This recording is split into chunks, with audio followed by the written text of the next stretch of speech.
going to call to order the July 8th, 2025 regular monthly meeting of the South Brownsville Water and Sewer Authority Board of Directors. I'd like to welcome everyone here tonight. Thank you for coming out, and thank you for those who are viewing us on the live feed. And with that, we'll go to our roll call. Commissioner Gooch. Present. Commissioner Kaczynski. Present. Commissioner McLeod. Present. Councilperson Daniels. Present. Councilperson Cheek. Present. Commissioner Way. Present. Commissioner Karen. Present. All are accounted for? Thank you. You're welcome. And now we have an invocation by Councilmember Judy Cheek. Please bow your heads. Dear Heavenly Father, please bless and watch over this nation. Please bless and watch over and protect this state. Be with this county and be with this community of Butner. Please be with all of us here as we make decisions that affect the greater good of the public in this community. Bless all the residents and everybody who works hard to keep services, the town, and everything going as smoothly as possible. And all of these things we pray in Jesus' name. Amen. Amen. Amen. And if you will, please join me in the Pledge of Allegiance. I pledge allegiance to the flag of the United States of America and to the republic for which it stands, one nation, under God, indivisible, with liberty and justice for all.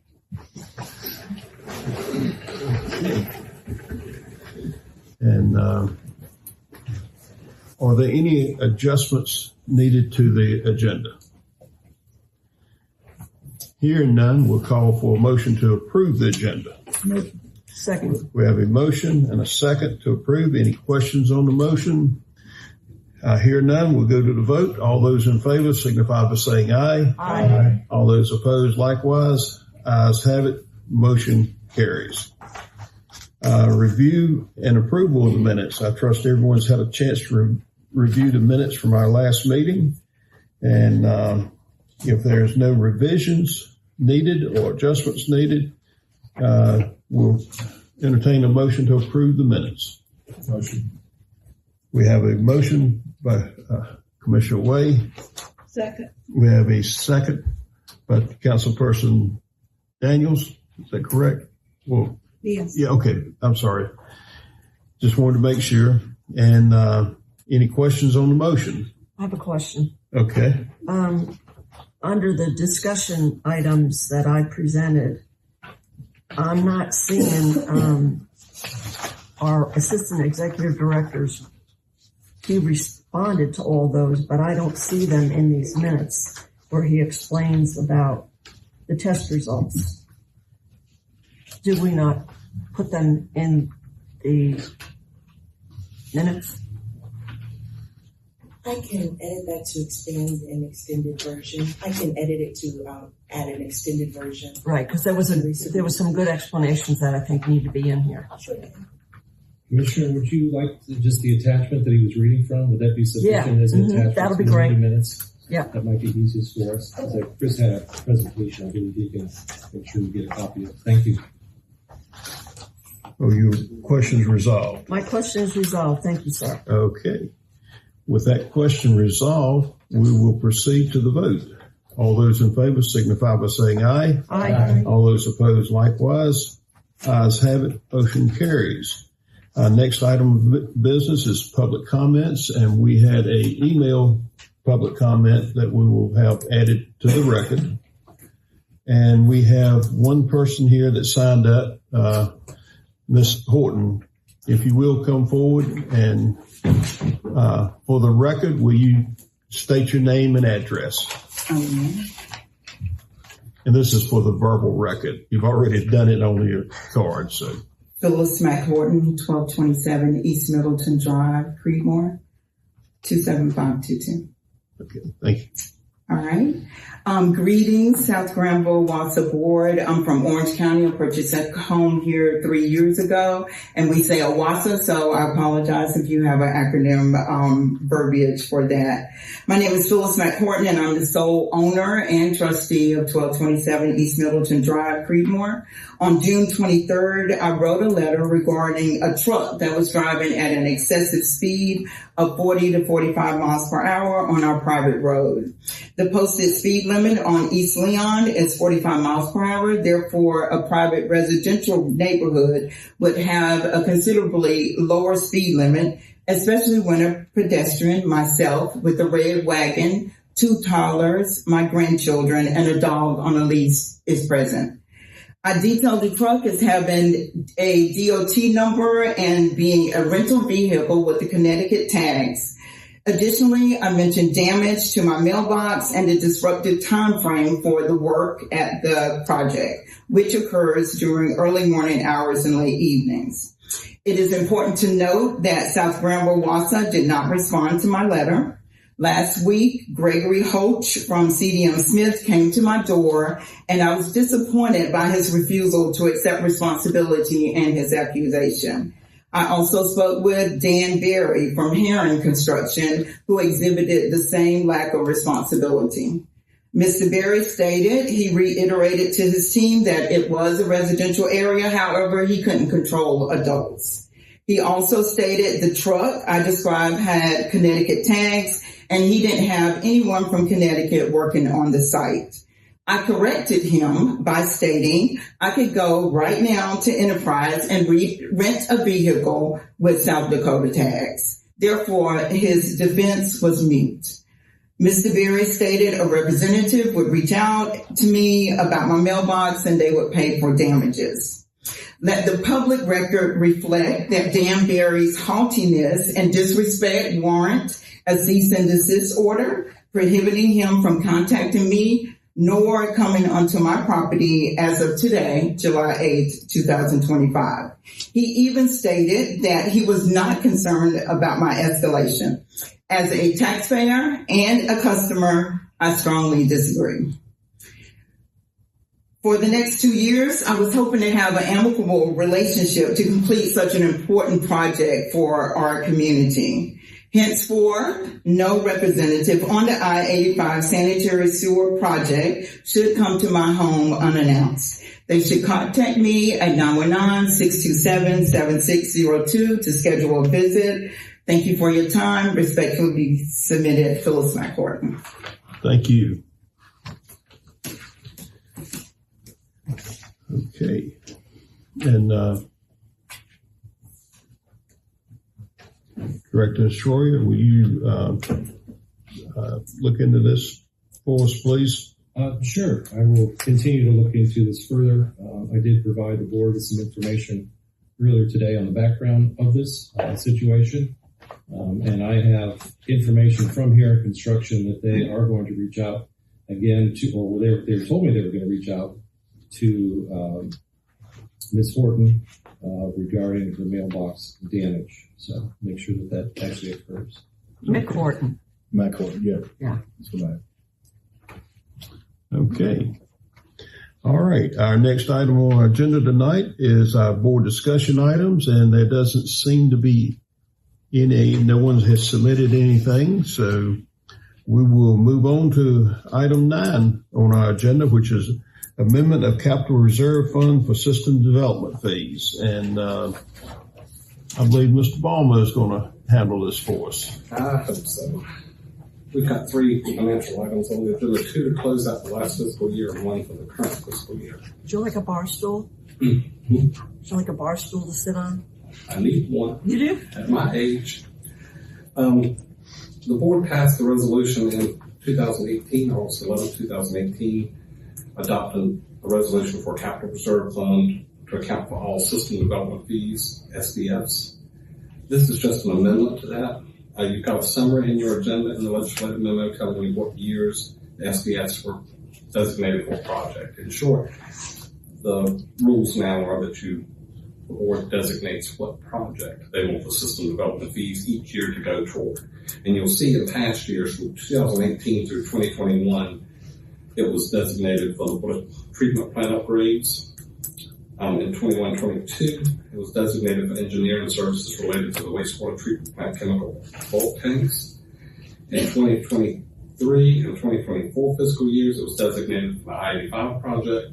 And for this year, for fiscal year 24-25, the SDFs in the amount of $133,164 are being recommended to be designated for legal and engineering services associated with the I-85 sanitary system improvement project. That project, as you know, is ongoing. The recommendation from the executive director is that the SGWASA executive director and finance director recommend the board make an amendment to the existing resolution adopted on August 11, 2018 to include the fiscal year 2024-25 system development fees collected in the amount of $133,164. It is recommended these funds be used towards the SGWASA funded costs related to the I-85 sanitary sewer system improvement project. As far as financial, the system development fees have been collected and accounted for appropriately in the accounting system. If approved tonight, the resolution will be included in the annual audit as supporting documentation. The recommendation again is that the SGWASA Board of Directors approve the amendment to Capital Reserve Fund resolution to designate the collection of $133,164 from system development fees during fiscal year 24-25 to be used toward the I-85 sanitary sewer system improvement project. And then you have a copy of the actual resolution in your book. Okay. Does anyone have any questions for Richard? Move to approve. We have a motion to approve. Do I hear a second? I'll second. We have a second. Is there any discussion on the motion? This is kind of like, Jim, I think this is for you. Back in 2015, when this was done, they weren't called system development fees. It was called allocation fees, I believe. We just started calling system development fees. So shouldn't this resolution state that they were called by a different name at that time so that any reference back to 2015 can be made?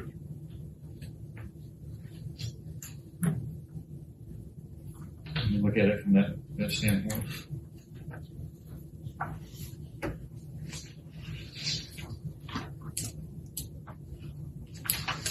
Just for clarification, we started designating these in 2018, not 2015. So, In 2018, I believe, Jim, is when the general statute. 2018 is the year the general statute started, so that's what I'm looking at now. Does this reference to 2015 or 2018? 2018. okay, I thought it said 2015, sorry. That's correct. Okay. Right, so this came about as part of that same general statute that changed the name to system development fees. Question answered. Is there any other questions on the motion? If not, we'll go to the vote. All those in favor signify by saying aye. Aye. All those opposed likewise. Ayes have it. Motion carries. We have item 9 is approved. And item 10, fiscal year 24-25, fiscal year end capital improvement fund designation. This is another item related to closing out prior fiscal year. Each year, the board designates money to capital improvement projects. This year, the requested action is that the SGWASA board designate $371,991 for designated capital improvement fund project funds as of June 30, 2025, and authorize the finance director to transfer funds as needed without further notification to the board. A little background: in 2008, the South Granville Water and Sewer Authority Board adopted a resolution which was amended by the board on May 12, 2015. Basically, the resolution sets up a capital improvement fund, and each year we account for any incoming funds and any spent out of that funds, and then ask you to designate or undesignate funds for that year. The analysis, you've got in your books the attachment, which is the original resolution or the amended resolution.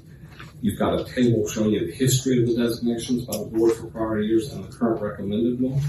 And then you've got an accounting showing you how we're calculating the current year amount. The necessary funds were transferred on 7/1 to capital improvement funds. That would account for the accumulation at year end of 6/30/25. You've got those schedules. If you have any questions, the recommendation is that the executive director recommends the SGWASA board designate $371,991 for designated capital improvement project funds as of June 30th, 2025, and authorize the finance director to transfer funds as needed without further notification to the board. Does anyone have any questions about this? Any questions for Richard? Or any questions about this? Motion to approve. We have a motion to approve. Do I hear a second? Second. Do I have a second? Thank you. Is there any questions on the motion? Hearing none, we'll go to the vote. All those in favor signify by saying aye. Aye. All those opposed likewise. Ayes have it. Motion carries. And this brings us to item 11, our fiscal year 25-26 budget amendment number 1.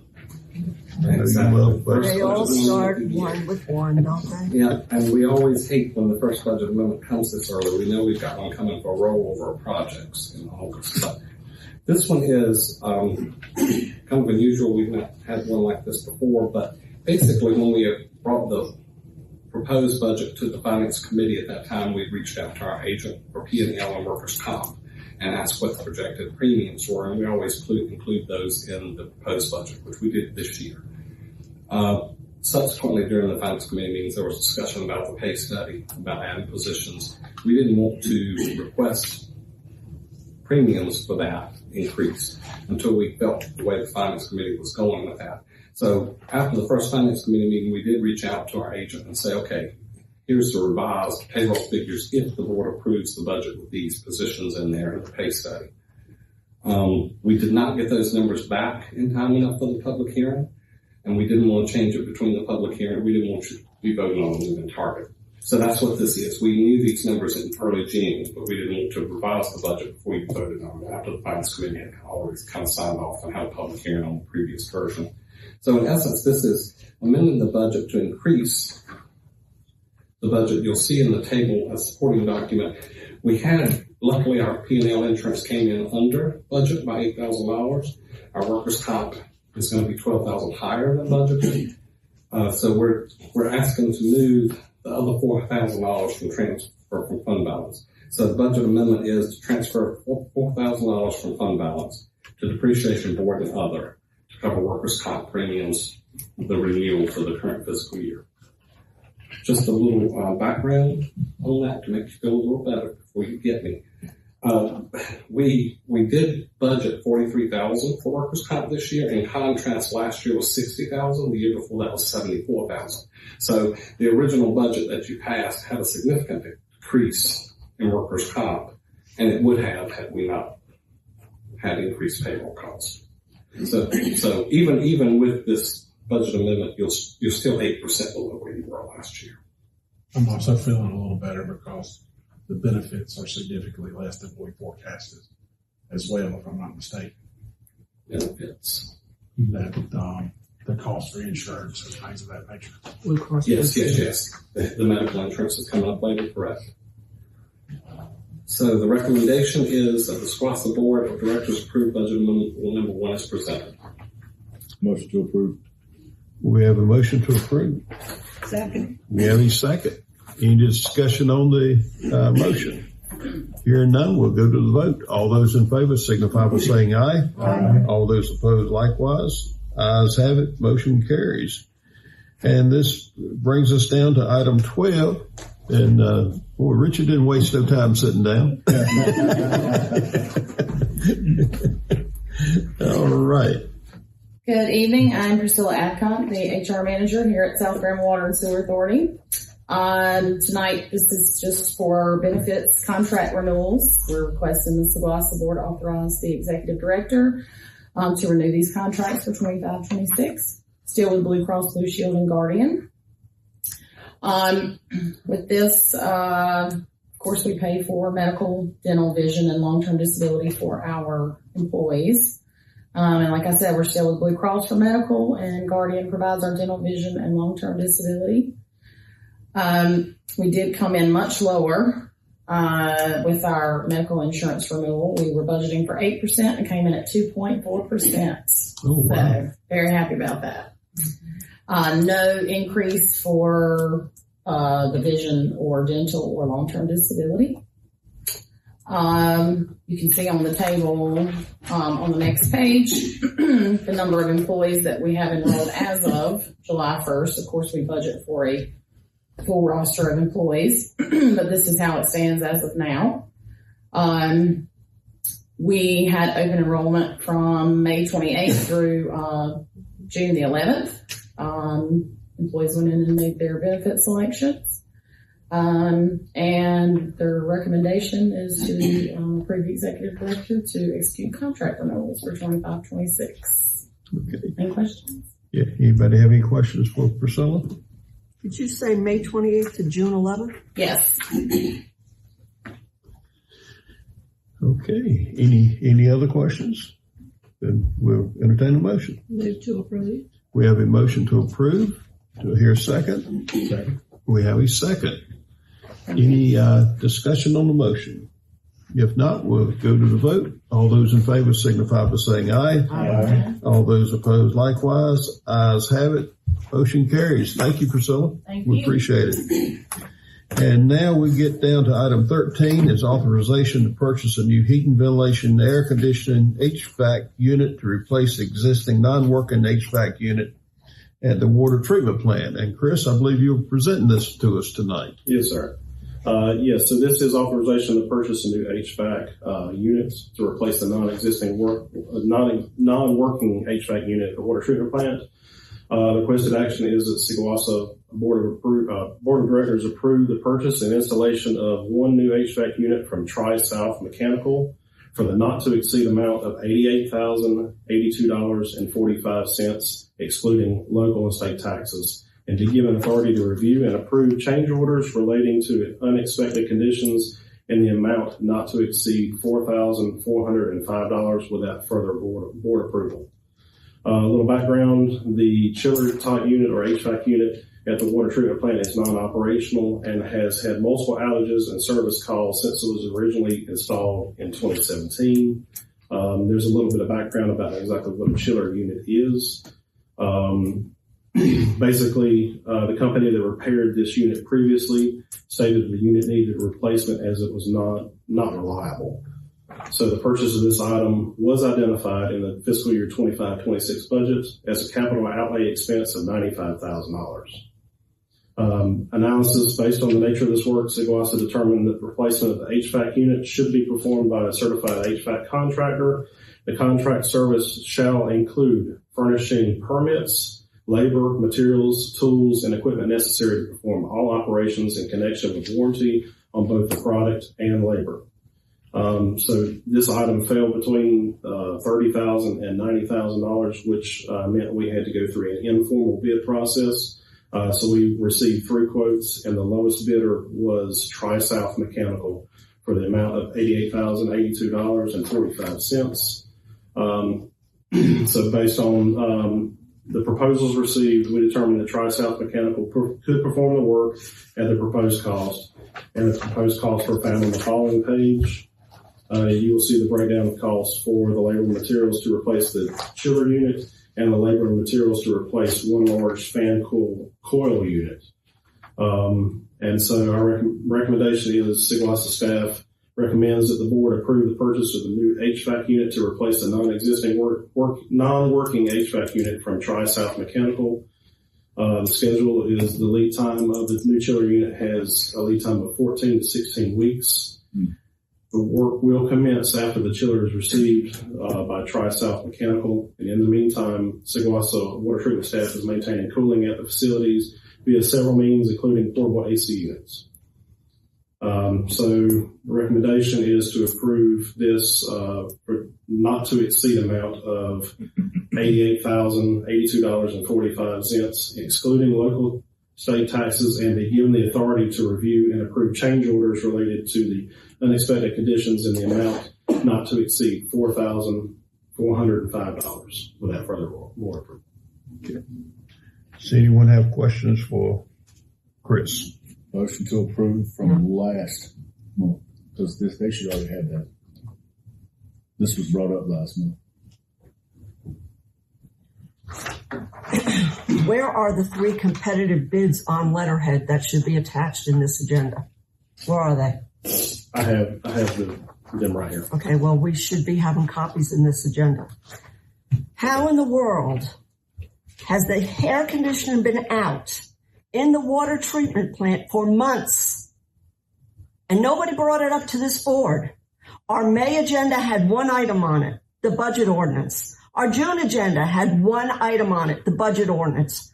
Why in the world are we subjecting workers to 100-degree conditions and all the equipment down there that could possibly overheat and break? This is absolutely unacceptable to me. And if I was working here, I would have put a call into the Department of Labor. This is unacceptable. This is absolutely unacceptable. On this board, at our budget meetings, we work our butts off to help our employees. 401k matching, better benefits, this, that, and everything else.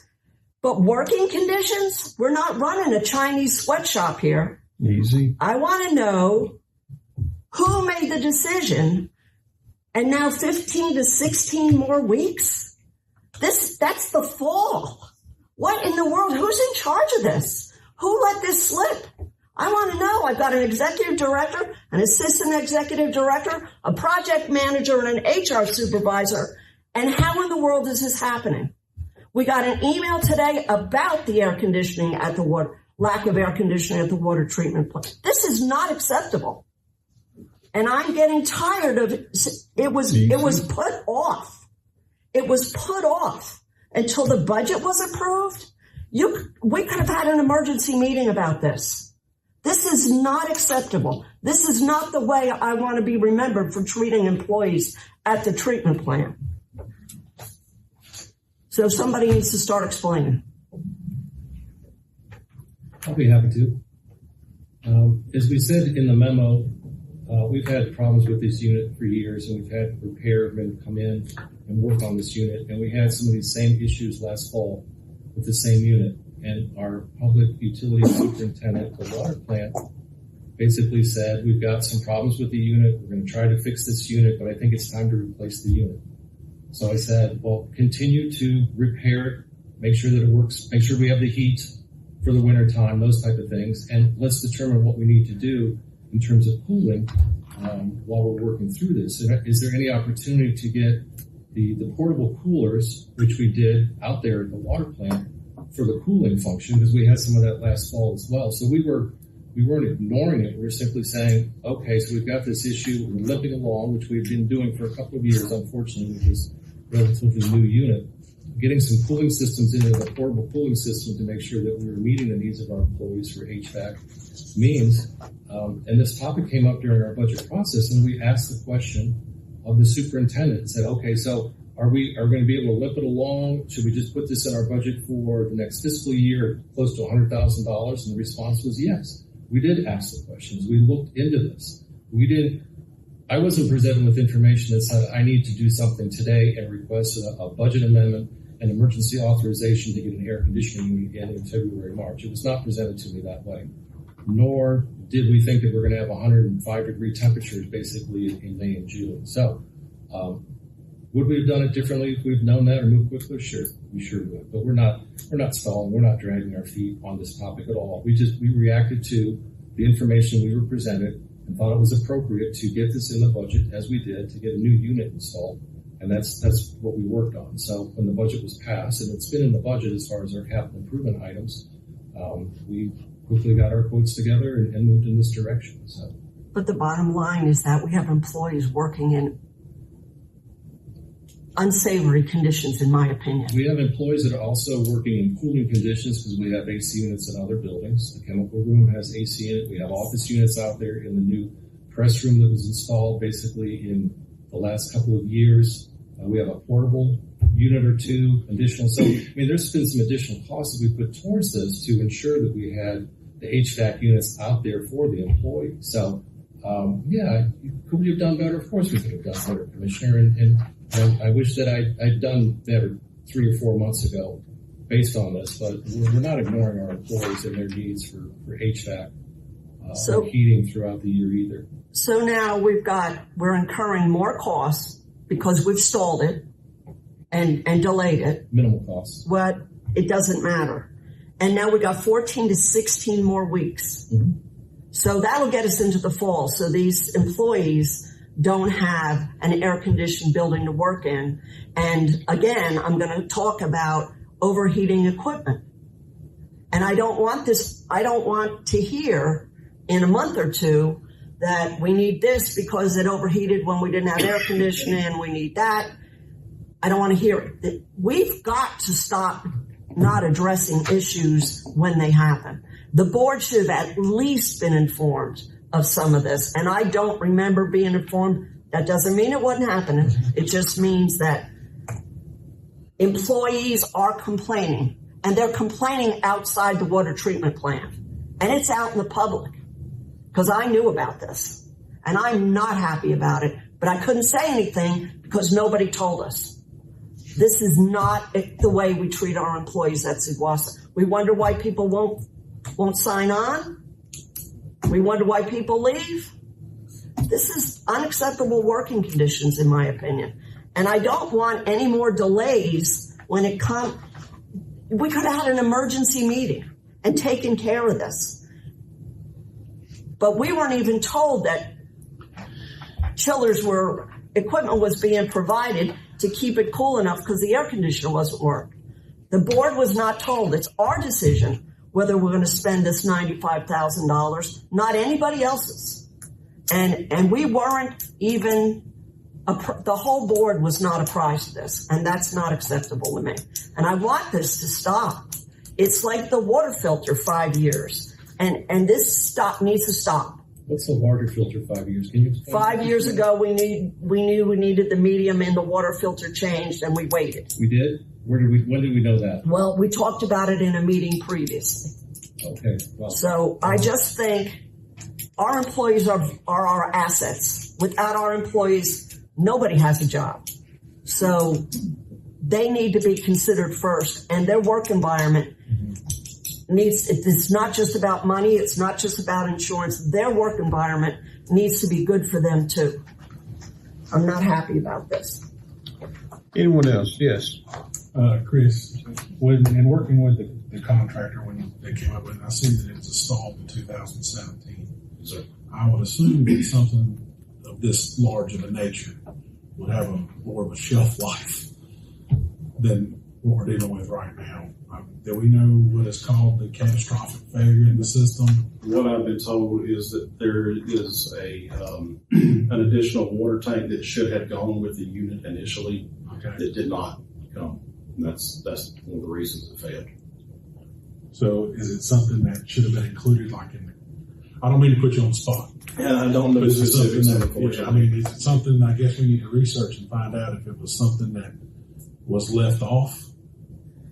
Or we were supposed to have it and it didn't get installed because that may go back to, Warranty issue. Yeah, an issue on the part of the company that installed it to begin with that didn't put all the parts and pieces that should have been there. Yeah, I understand. I can't comment on that, unfortunately. I can look into that if you would like me to. As far as the unit is now, like I said, it's been, it hadn't been reliable. The current unit we have is not reliable for a couple of different reasons. Right. But this being one of them, it either didn't have the water tank or it wasn't properly sized. And so it led to a failure. Yeah, and it's just surprising, being installed in 17 and here we are in 25, we have to replace a chiller. That's not something these are things that last for 20 plus years most of the time. Yes, sir. So. When did we know the water tank was missing? I don't have the records on that. As far as I know, what I've been told is that either last time or the time before they came out to service it, this was one of the recommendations that they install a larger water tank for the new chiller unit. Okay. So I appreciate the comments by the commissioner and the board, and we will do a better job of apprising the board of these types of critical assets. I think that we've done an excellent job over the last 5 years advising the board on critical assets and replacements and emergency POs, and we have a pretty good record on doing our replacements, whether they be emergency or regularly scheduled, when you look at our project load and everything that we're accomplishing. So I just would like to just ask the board to keep that in mind as well.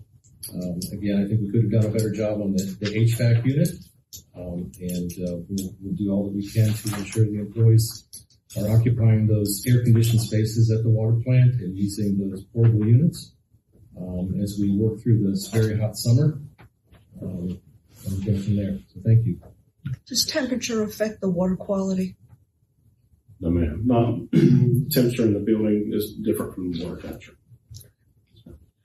Anyone else have any questions, comments? Okay, well, we'll get back to the business of approving this expenditure. I made a motion already. Okay, we have a motion by Commissioner McLam. Do I hear a second? Second. We have a second. Is there any discussion on the motion? If not, we'll go to the vote. All those in favor signify by saying aye. Aye. All those opposed likewise. Ayes have it. Motion carries. That concludes our business agenda. And now we have comments from our executive director, Mr. Schroyer. Well, thank you, Mr. Chair and board members. I'd just like to update you on a couple of projects ongoing. One is our water filter media project. This is the water treatment plant filter analysis and filter media replacement project that we brought to the board several months ago. I just want to let you know that that project was advertised, publicly bid yesterday afternoon for a 2-week period. This will be opened here in mid-July, and the goal is to award the contract at the August 12th, 2025 Board of Directors meeting so that we can get under construction in September. Our estimated cost for that project is $660,000. To date, we've had interest just in the last 24 hours from about 10 vendors and contractors for that project. So we're encouraged with that we're going to get some good prices here and be able to move on that project. That project information is found in the monthly project update report that I provide to the board if you want some more information on that. Additionally, I'd like to speak towards the PFAS project, the pilot study. This is the project that's ongoing with CDM Smith. They're currently performing the PFAS pilot testing program. I'm scheduled to meet with CDM Smith and their team on July 10th this week to review the most recent test results, thus providing SGWASA with additional information on which PFAS removal technology or combination of technologies that will be best to design and install. This program is scheduled to wrap up and be completed with the final report in October of 2025. So this next meeting that I'm having, or this upcoming meeting, is kind of our critical meeting after a lot of testing. We started our testing last October. As the board may remember from the presentation, that there's opportunities throughout the quarter to look at this analysis and the results, and it's pointing us in a direction on looking towards which technology will help us meet the PFAS regulations. So there's presently about 3 different technologies in use. So I look forward to this meeting this week and then coming to the board eventually with a recommendation on the technology we're going to use and then moving forward with that. Additionally, as you may recall, in May of 2025, just a couple months ago, we submitted our second NCDEQ grant request to fund a $26 million plus post-filter PFAS reduction construction project. Normally it takes about 6 months for us to hear back from DEQ, so we anticipate hearing something from NCDEQ in October, November 2025 regarding our grant request. Any questions on those 2 items that I reviewed? Any questions from any board members? When are you supposed to hear back from the grant? Possible grant? Normally it's October, November. Okay. Thank you, sir. Mm-hmm. The filter media project, it was in design phase, and now it's gone out for bid. So yes. How much longer is it? Do we know how long this whole project's going to take and when we can expect it? So if our next project or portion of the task would be the bid award, which is scheduled right on schedule for August of 2025 coming up.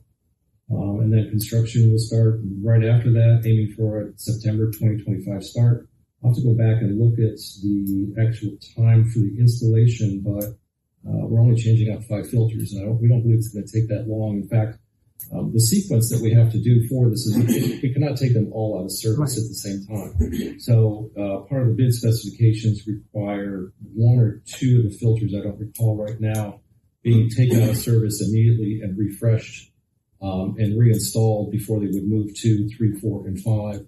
We'll see some immediate results for some water quality by having those first 2 filters changed out immediately. So I'll have a schedule available for you as far as construction timeline, whether it's 60 days, 75 days, or 90 days, so that we know what we're aiming for here for completion. But I think we're planning for definitely late fall by the end of this calendar year. But we're just changing the filter medium. We're not changing the filters. Are we changing them too? No, the filters are actually fixed units. So in addition to the media that we have, part of the contract also calls for any physical repairs to the metal or the containers themselves, so they can do it once they take the media out. And also within each filter basin, there are recharge nozzles, or nozzles that push water back up into the media material, basically as a back flush. And so we're accounting for replacing 95 to 100% of those nozzles at the same time. So the idea is that we go in, remove the media, inspect the chamber, fix anything that's in the chamber, reinstall the media, and basically put it back into service. Now, that'll be this project that we have this fall. One of the things that we discussed early, I think it was back in March when we presented this project to the board, was the fact that I think that the filters hadn't been changed in 22 years, and the standard media life is about 10 to 15 years. So what we'll be doing in our capital improvement project is, when we finish this project, we'll start to schedule the filter surveillance and analysis about every 4.5 to 5 years, so we can determine what those filters look like and get them scheduled probably sequentially, maybe not all at the same time in the future. So we get past this once every 20 years or 25-year look, but actually be monitoring this along the way, which is what it should have been done with these filters for the last 25 years and was not done. So we'll be on a better maintenance path, if you will, for this. And this has the result of affecting the water quality in a positive way throughout all the service areas that we have. Any other questions? Thank you. Thank you, Director Shroya. And comments from our attorney. Do you have any tonight? No comments. Okay, thank you. And comments from board members. We'll start with Councilperson Judy Cheek. I have no comments tonight. Thank you. I thank everybody for coming. Thank you. Butler Councilperson Vicki Daniels. No comments tonight. Thank you. Creedmoor Commissioner Robert Wade. Scott, thank you for the update on those items that I'd asked for earlier. I appreciate that. Definitely excited to get this off the ground, get those filters changed out, especially since it's been 22 years, and get that moving. Hopefully have it done by the fall. So thank you. Granville County Commissioner Tim Carey. Kind of just to put it out there for next month's meeting, we can, as a discussion item, when we come around round robin to add things to next month's agenda, we'd like to see us take a look at a model similar to like Franklin County for our allocations for residential building lots. I believe they've got a 50 lot threshold per development that they cap folks at. I think with the advent of all the residential growth and development, if you've got a 500 lot subdivision and they step at the door and say, give me 500 lots, it's kind of put out there, at least in other water systems in our region, that they do have a slight limiting factor. Give them an opportunity to A, spread the wealth amongst other developers who may be coming forward, B, to allow local governments the opportunity to take on that growth and development. The other thing I'd like to look towards is not necessarily set aside, but giving priority to commercial and industrial growth with a dissimilar cap for the residential, if that makes any sense. Not necessarily incentivize, but to throttle residential growth and development and encourage commercial industrial.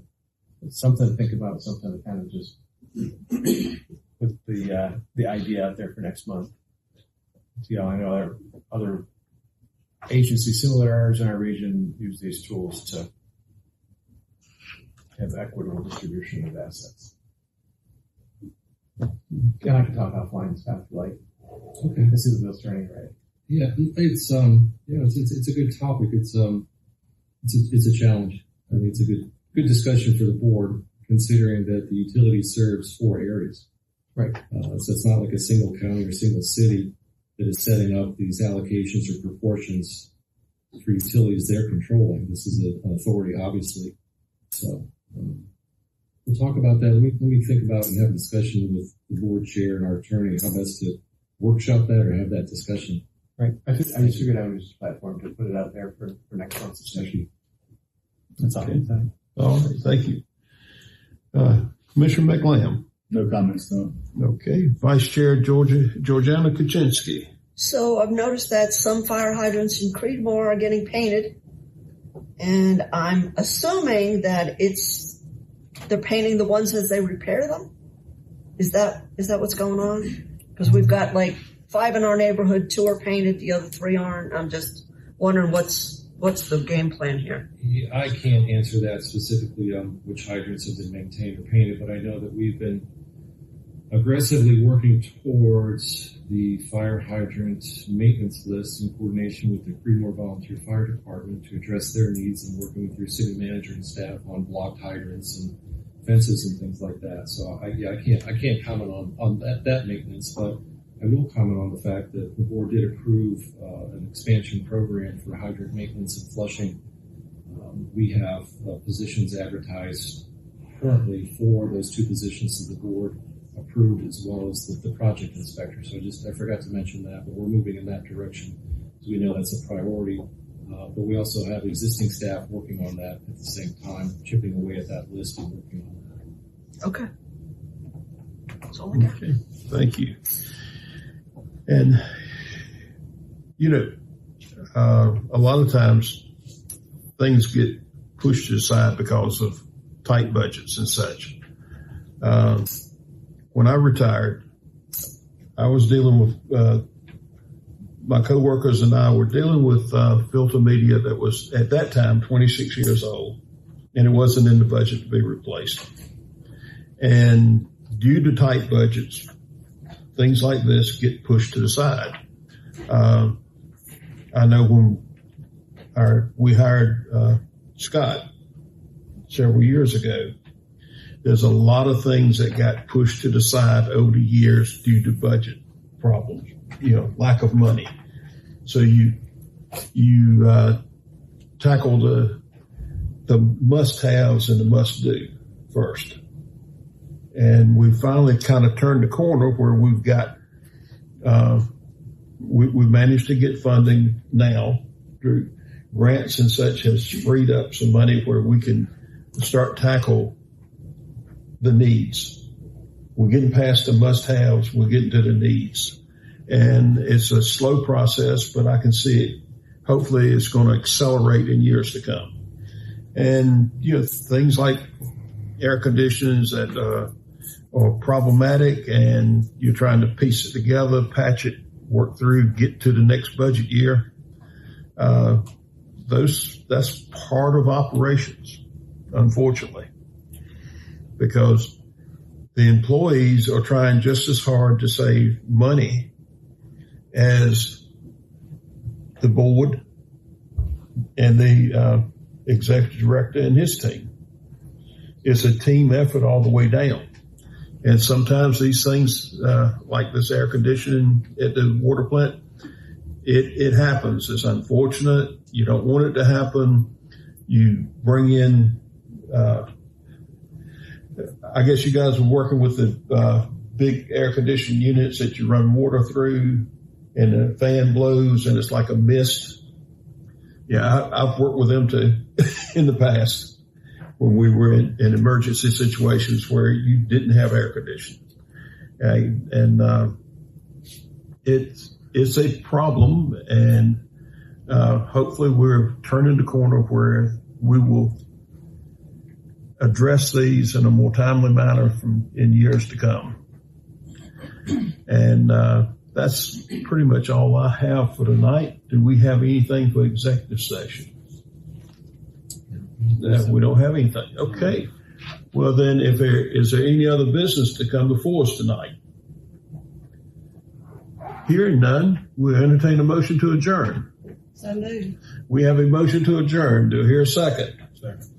I don't think we need any discussion on this, and we'll go to the vote. All those in favor signify by saying aye. Aye. All those opposed likewise. I didn't think there'd be any opposition.